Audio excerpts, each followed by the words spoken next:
Les voy a dar solo un dato.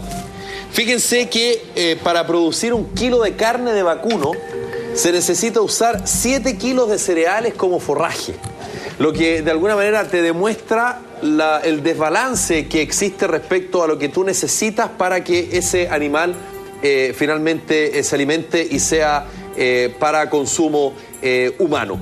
En los últimos años se ha generado una subida importantísima del precio de los alimentos, ¿no es verdad?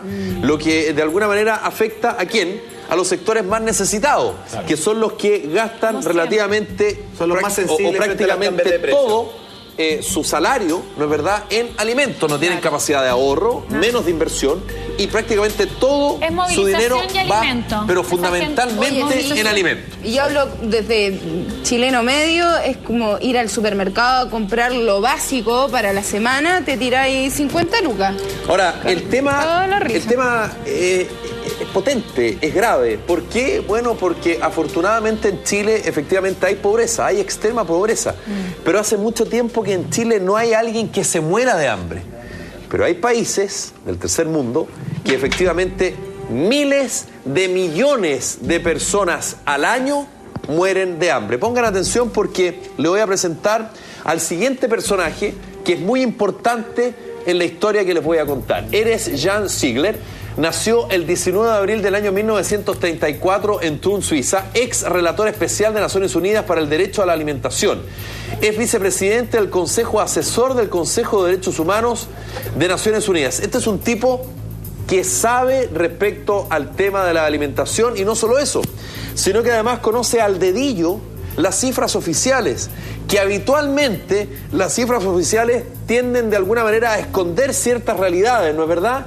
Porque, claro, bueno, se manejan... Hay que tirar ciertas cosas bajo la alfombra. Exactamente, y representa a Naciones Unidas. Que ustedes dirán, bueno, la Organización de Naciones Unidas justamente se creó para, de alguna manera, ayudar a los países más necesitados, ¿no es verdad? Naciones. Unir naciones, y los más poderosos ir en ayuda de los más necesitados. Pongan atención, porque él le pone números, le pone las cifras al hambre en el mundo. Aquí está.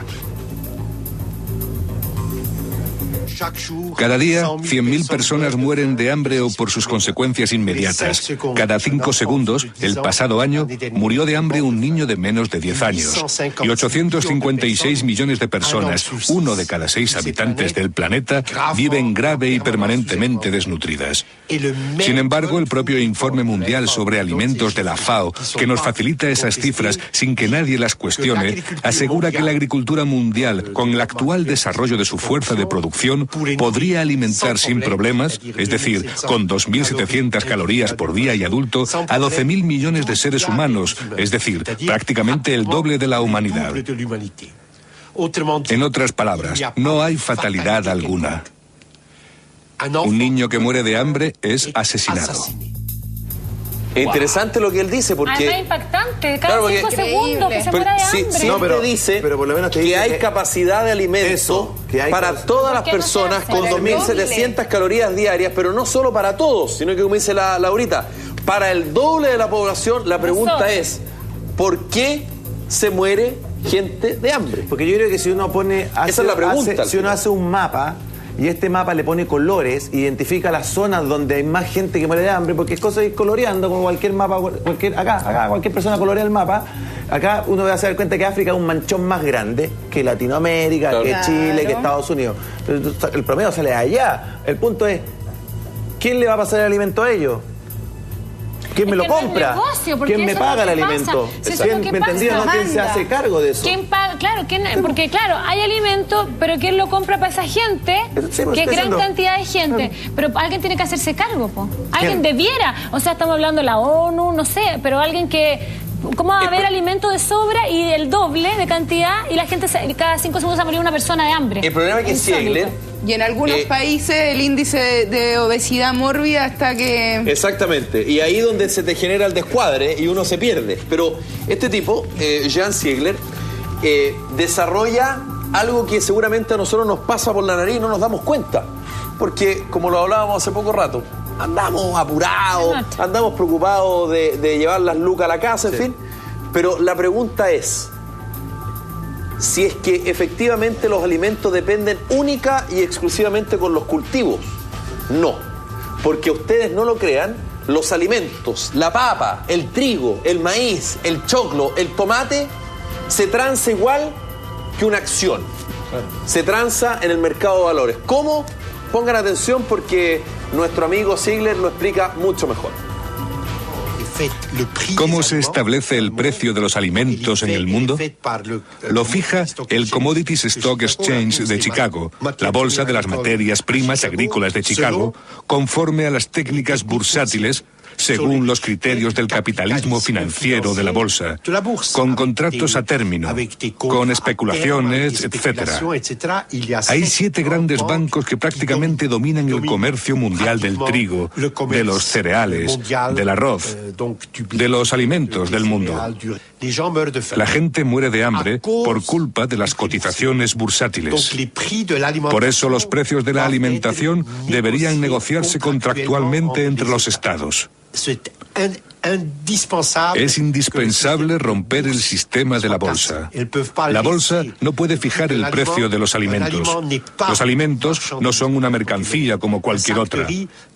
Un saco de arroz no es una mercancía como un coche, como un mueble, como cualquier otro bien producido por los hombres, ya que los alimentos garantizan la supervivencia de los seres humanos.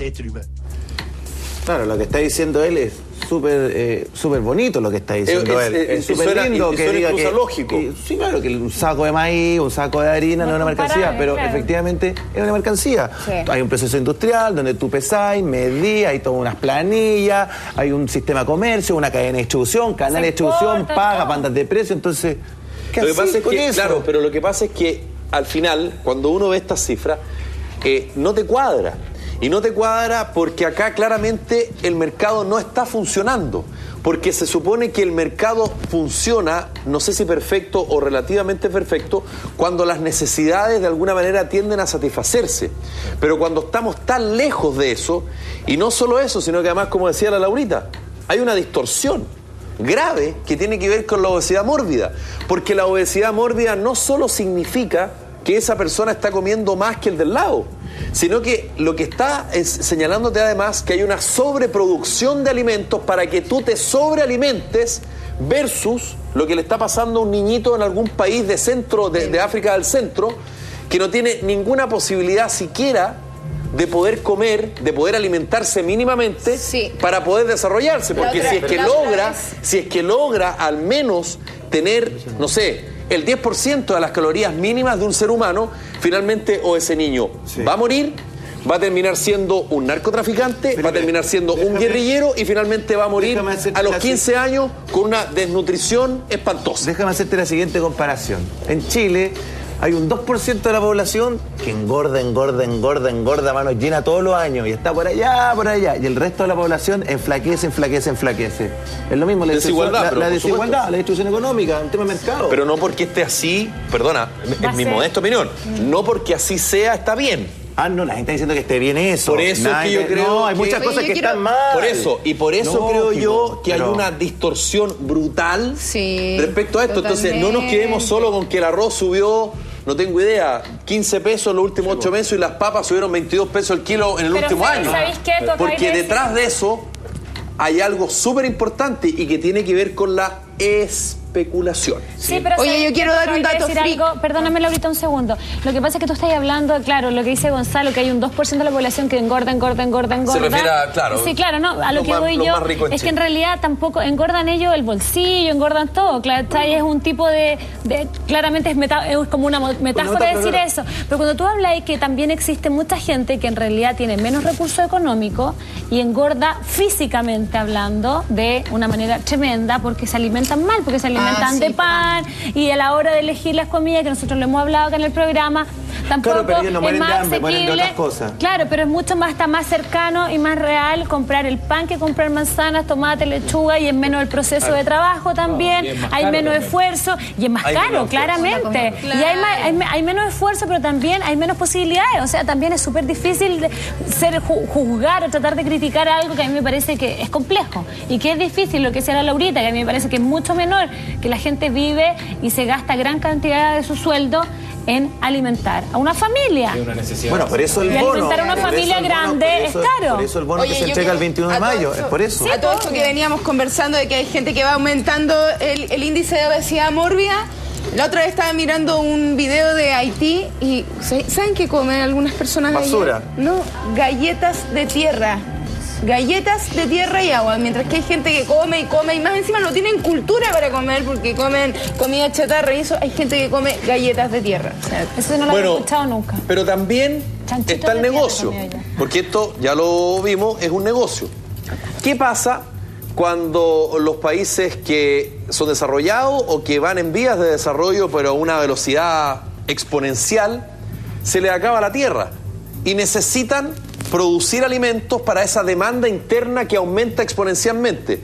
Tan simple como comprar tierras cultivables en otras partes y dejar a esa gente sin comer, porque si bien se cultiva en tu territorio, eso finalmente se va. Ustedes dirán, ¿este tipo está exagerando? No, no estoy exagerando, es una realidad, mira. Y pasa acá también. El mercado de materias primas está fuera de control y la seguridad alimentaria de los países que dependen de las importaciones ya no está garantizada. Los países pobres no fueron los únicos que sufrieron la crisis de 2008. Algunos países ricos como Japón, Corea y los países del Golfo tampoco pudieron rellenar sus despensas. El dinero ya no podía hacer nada. El rey Abdullah, que Dios lo proteja, tomó la iniciativa diciendo: es cierto que las condiciones en nuestro país no nos permiten producir trigo de manera sostenible. No podemos hacerlo, no sería sostenible, y tenemos que detenerlo.